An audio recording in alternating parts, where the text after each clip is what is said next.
नमस्कार, जागो की स्पेशल सीरीज ऑन करियर में आपका स्वागत है। कहते हैं ना, anything you are good at contributes to happiness. यानी अगर आप वो काम करें जो आपका मन कहता है या आपको ऐसा काम करने का मौका मिल जाए जो आपके मन का काम हो, तो आपको खुशियां मिलती ही हैं। तो सबसे पहले ये जानना होता है कि क्या काम है जिसमें आप फिट हैं पूरी तरह से करने के लिए, और फिर अपॉर्चुनिटीज तलाशनी होती है कि आपको उस काम के लिए अपॉर्चुनिटीज भी मिल जाए। आज हम जागो में यही जानने की कोशिश करेंगे कि क्या कहता है आपका मन, और क्यों ना उसी को आप अपना करियर बना ले। सक्सेस तो फिर आपको मिलनी ही है। आपके सभी सवालों के जवाब देने के लिए करियर में आप कहां जा सकते हैं, क्या स्कोप है, उसको पूरी तरीके से गाइड करने के लिए स्टूडियो में हमारे साथ हैं career counsellor mister Zubin Malhotra. Zubin ji, स्वागत है आपका जागो में। और साथ ही बहुत ज़्यादा मोटिवेशन की ज़रूरत होती है ये जानने के लिए कि आपका सपना क्या है, और उसके बाद उस सपने को अपना करियर बनाने के लिए। और साथ ही अगर आप ऑलरेडी लॉ के करियर में हैं या किसी भी ऐसे करियर में हैं जो आप नहीं करना चाहते हैं, उससे आपको खुशी नहीं मिल रही है, तो वहाँ से वापस कैसे आए, कैसे वो हिम्मत जुटाएं, इन सभी के लिए आपकी मदद करेंगे स्टूडियो में मौजूद हमारे साथ मिस्टर कपिल कक्कड़, जो कि साइकोलॉजिस्ट हैं। स्वागत है आपका कपिल जी जागो में। तो सबसे पहले यही जानते हैं लॉ के करियर के बारे में कि जो पेरेंट्स होते हैं उनकी हर चौथे पेरेंट्स ये चाहते हैं कि हमारा बच्चा लॉयर बने। जुबिन, आपको क्यों लगता है, क्यों है ये इतना पॉपुलर करियर? देखिए, ये एक ट्रेडिशनल काफ़ी टाइम से एक रिस्पेक्टेबल करियर है।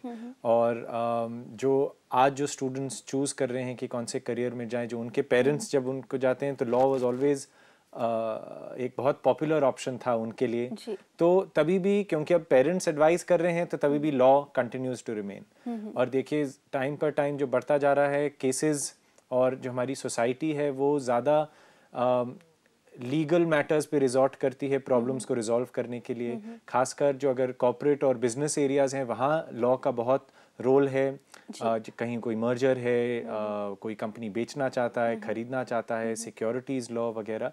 तो इस कारण से लॉ का काफ़ी इम्पैक्ट है हमारी लाइफ पे। और कहीं ना कहीं बहुत रिस्पेक्टेबल करियर माना जाता है, और ऐसा लगता है कि आप लॉयर हैं तो उसका मतलब आप बहुत इंटेलेक्चुअल हैं और आपके अंदर, आपके पास एक पावर भी है, यहाँ पर ऐसा लगता है। तो क्या ये सच में एक पावर होती है कि जो ऐसा फील होता है, और यही एक फीलिंग है जिसकी वजह से एक इंसान को इस फील्ड में जाना चाहिए? देखिए, मैंने normally as far as lawyers are concern देखा है, अगर किसी के फैमिली में उनके फादर लॉयर हैं या ग्रैंडफादर लॉयर हैं, तो and if there are successful lawyers, तो वो बच्चा भी उस फील्ड में जाना चाहता है, और पेरेंट्स भी चाहते हैं कहीं ना कहीं वो जाए, क्योंकि they already are established in one line, और वो चाहेंगे कि बच्चा भी परस्यू करे, क्योंकि पीछे से उनका सपोर्ट रहता है। अगर मान लीजिए किसी लॉयर का बेटा, जो अच्छे लॉयर है, उनका बेटा कुछ और प्रोफेशन में जाना चाहे, वहाँ पे शायद as a father, as a parent, उनको भी प्रॉब्लम होती होगी कि अपने फील्ड में तो हम सपोर्ट कर सकते हैं, बट कल को क्या पता कोई और फील्ड में वो चले या ना चले।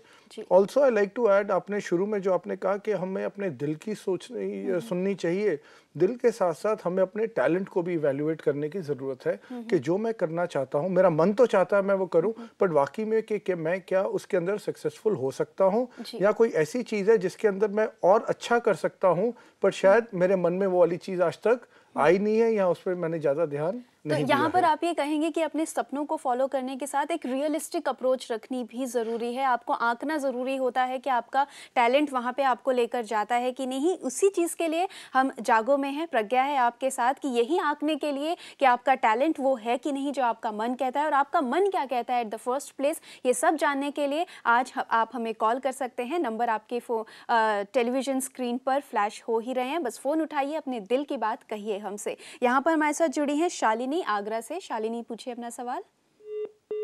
शालिनी जी से संपर्क टूट गया है। अशोक जी जुड़े हैं अब हमारे साथ। कहिए अशोक जी। मैम, बताया जाता है कि अपने इंटरेस्ट की चीज कीजिए, अगर मैम उसमें स्कोप नहीं है तो फिर मैम क्या करना चाहिए?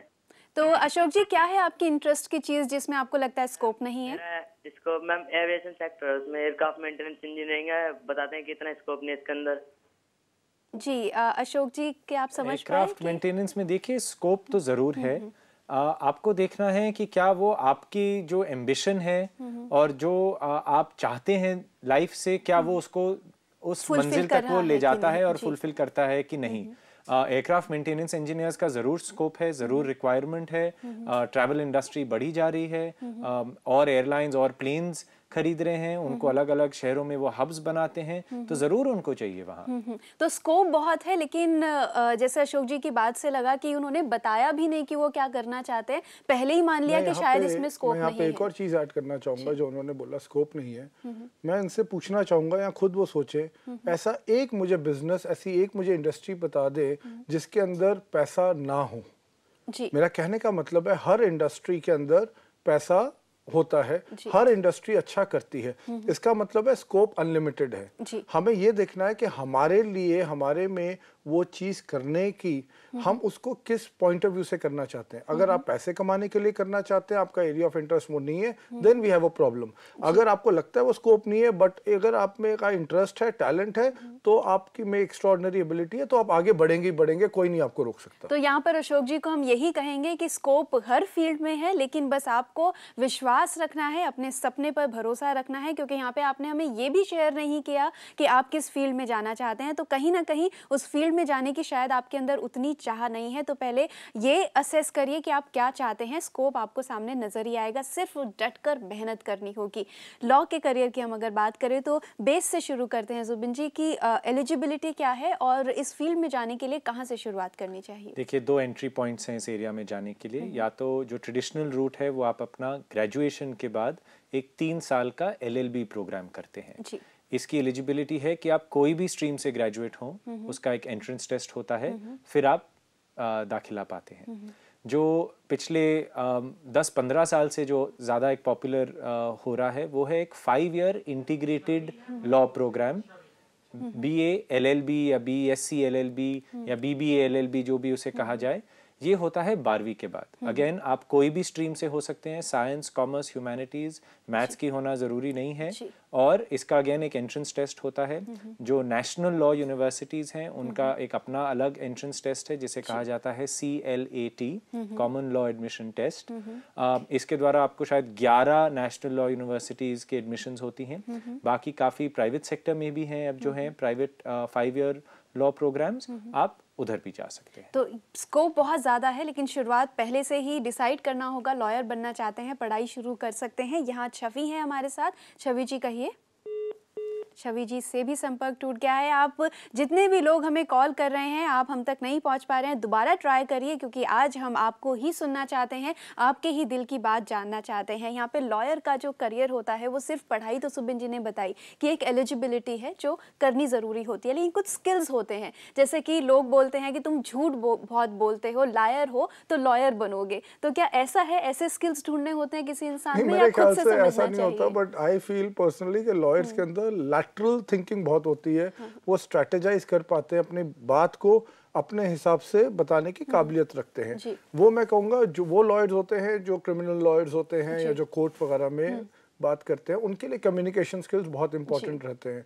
पर जो दूसरे लॉयर्स होते हैं, कॉर्पोरेट लॉयर्स आपके होते हैं, जो पेपर्स और ये जो लॉज, HR लॉज और ये सब बाकी बनाते हैं, इसके लिए you don't need to have exceptional communication skills, but what you need to know is more about the subject. जी, यहाँ पर अगर हम एक उस थॉट पर आते हैं कपिल जी और जुबिन जी, आपसे भी कहूँगी कि लॉयर बनना और एक डिग्री हासिल करना ये एक तो बेसिक रिक्वायरमेंट है। क्या आपको नहीं लगता कपिल जी, आपसे ये बात जानना चाहूँगी कि एक बहुत ही ज़्यादा ऑनेस्टी की ज़रूरत होती है, एक जो बेसिक गुण होना चाहिए एक इंसान में, कि हम कहते हैं कि lawyers profession is a lawyers profession, तो कहीं ऐसा ना हो क्योंकि उनके हाथ में कानून है, वो किसी इंसान को कोई एक सज़ा दिलाने से बचा सकते हैं, या अगर गलत प्रैक्टिस की तो एक बेगुनाह इंसान को सज़ा दिला सकते हैं। तो वो जो बेसिक चीज़ है एक इंसान में, वो क्या होनी चाहिए, और अगर वो प्रैक्टिस कर सकते हैं? कानून तो नहीं है उनके हाथ में, पर हाँ ये बात ज़रूर है कि कॉन्शियंस जो एक चीज़ है वो कहीं ना कहीं बीच में आ जाती है। और ये मैं एज अ साइकोलॉजिस्ट 2 प्रोफेशंस के लिए तो सीधा मानता हूँ, एक लॉयर्स और एक सेल्समैन। जी, दोनों को कहीं ना कहीं मैनिपुलेट करना पड़ता है, दोनों को कहीं ना कहीं अपने प्रोडक्ट या अपने केस के बारे में कुछ चीज़ें छुपानी पड़ती है या कुछ चीज़ें अपराइटली बतानी पड़ती है। अगर आपकी अपब्रिंगिंग ऐसी हुई है, एक बहुत ऑनेस्ट स्पिरिचुअलिटी वाले माहौल में, जहाँ पे सराउंडिंग बहुत स्पिरिचुअल वगैरह है, तो मेरे ख्याल से उस आदमी के लिए बहुत चैलेंजिंग हो जाता है इस चीज़ को वाकई में प्रैक्टिस करने के पॉइंट। कहीं ना कहीं मैनिपुलेशंस की ज़रूरत होती है और समझने की ज़रूरत होती है। तो कुछ स्किल्स होती हैं हर एक करियर के लिए जो आपके अंदर होना ज़रूरी है। वो स्किल्स को पहले पहचानिए, फिर देखिए कि कौन सा करियर आपको सूट करता है। यहाँ हम रुकेंगे एक छोटे से ब्रेक के लिए।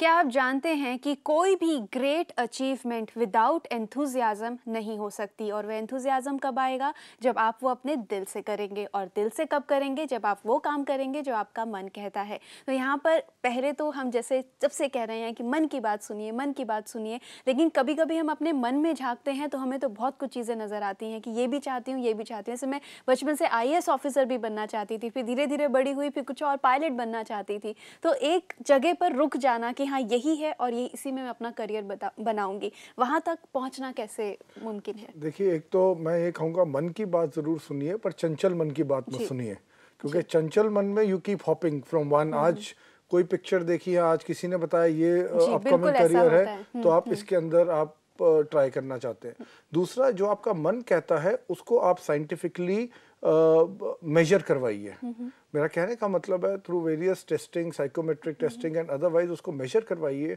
कि आपका जो मन कहता है वो सही कह रहा है कि आपके पास कोई और ऑप्शन भी है। ये जो भी आपने टेस्टिंग बताई है कपिल जी, थोड़ा सा कॉम्प्लिकेटेड लग रहा है। ये टेस्टिंग क्या होती है और कैसे बता पाते हैं हम इसके? देखिए, आज की डेट में बहुत टूल्स हैं, साइकोमेट्रिक टेस्ट हैं, एप्टीट्यूड टेस्ट हैं आपके इन प्लेस, पर्सनालिटी टेस्ट है इन प्लेस।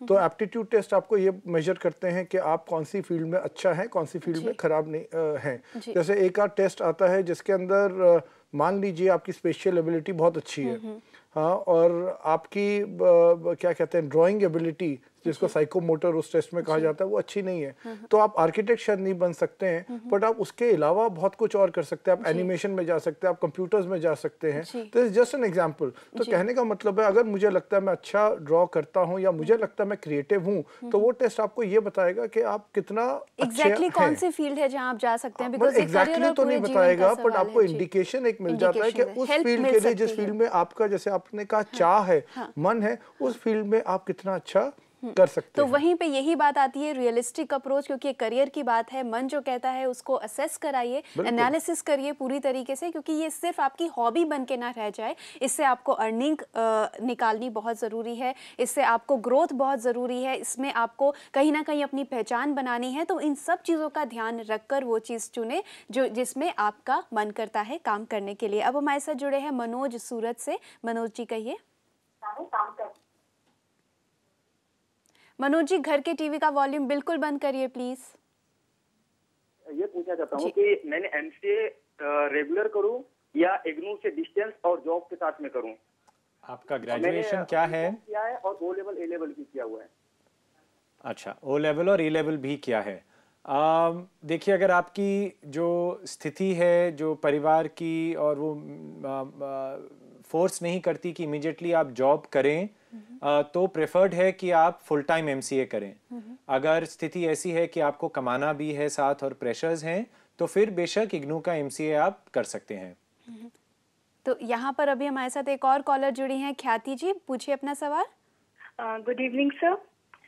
सर, मैंने जर्नलिज्म किया हुआ है और मैं उसी में मास्टर डिग्री कर रही हूँ। तो मैं जानना चाहती हूँ कि इसमें आगे मेरा करियर कैसा है और मैं क्या बेटर कर सकती हूँ। जर्नलिज्म बोला है जी। जर्नलिज्म से आपको ऑफ कोर्स न्यूज़ मीडिया, चाहे वो इलेक्ट्रॉनिक हो, प्रिंट हो, मैगजीन्स हो, डिजिटल या वेब हो, उसमें ऑफ कोर्स एंट्री पा सकते हैं। PR जैसी एरिया में आप जा सकते हैं, एडवर्टाइजिंग एरिया में जा सकते हैं, स्क्रिप्ट राइटिंग एरिया में जा सकते हैं, पब्लिशिंग इंडस्ट्री में जा सकते हैं, end of course any other industry जहां कम्युनिकेशन स्किल्स बहुत इंपॉर्टेंट हैं, चाहे वो मार्केटिंग क्यों ना हो। तो वो सब आपके लिए एवेन्यूज ओपन रहते हैं।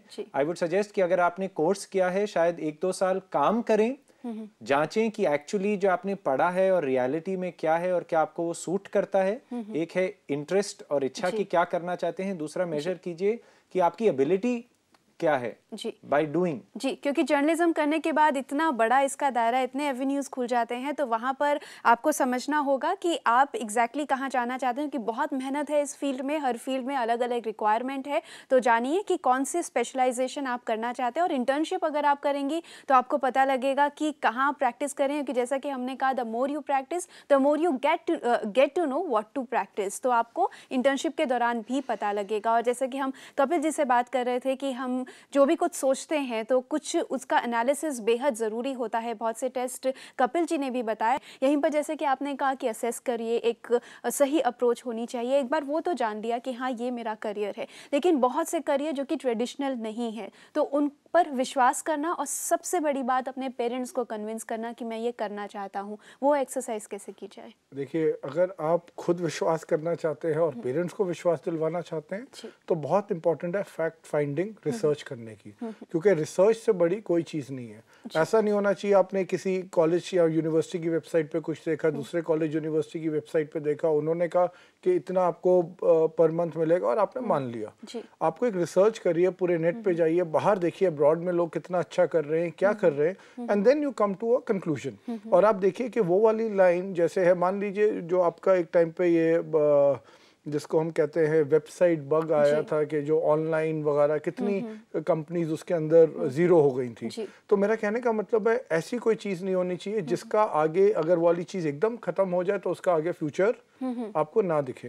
तो यहाँ पर कपिल जी, और ये जो आप कोशिश की बात कह रहे हैं, पूरी कोशिश क्या होनी चाहिए? पहले खुद पर विश्वास करके, एक होमवर्क पूरा तैयार करके खुद को पहले कन्विंस कीजिए कि आप ये करियर में अपना आगे इस फील्ड में अपना करियर बना सकते हैं। उसके बाद अपने पेरेंट्स को या किसी को भी कन्विंस कर सकते हैं, लेकिन सबसे पहले ज़रूरी है खुद को कन्विंस करना। और मैं यहाँ पे एक और चीज़ कहना चाहूँगा, never take free advice, go to a career counsellor. वो लोग हैं, चाहे एक के पास, दूसरे के पास, जैसे जब कोई बीमार होता है तो एक डॉक्टर से चेक करवाता है, दूसरे से करवाता है। Go to a good career counsellor, एक के पास नहीं, 2-3 के पास जाइए, and then make up your mind कि आपको करना चाहिए नहीं करना चाहिए। बिल्कुल, करियर काउंसलर से मिलना बेहतर रहता है, और हम हर फ्राइडे करियर काउंसलर को आपके लिए लेकर आते हैं, जुबिन जी, जो हर करियर में आपको बता पाएंगे कि आप क्या स्कोप है। इसके लिए आप हमें कॉल भी कर सकते हैं, लेकिन यहाँ पर अभी रुकेंगे हम एक ब्रेक के लिए।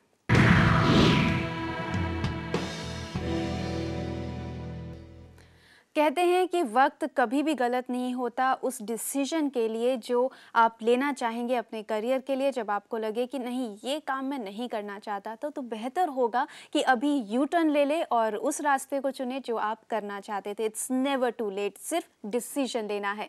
यहाँ हमारे साथ जुड़ी हैं स्वाति दिल्ली से। स्वाति जी कहिए। स्वाति जी आप नहीं है हमारे साथ, भारत जी जुड़े हैं। भारत जी कहिए, पूछिए अपना सवाल। सर, मैंने मैकेनिकल डिप्लोमा से अप्लाई किया हुआ है। हेलो जी भारत जी, आपके टीवी का वॉल्यूम बढ़ा हुआ है, इसलिए हम आपसे ढंग से बात नहीं कर पा रहे हैं।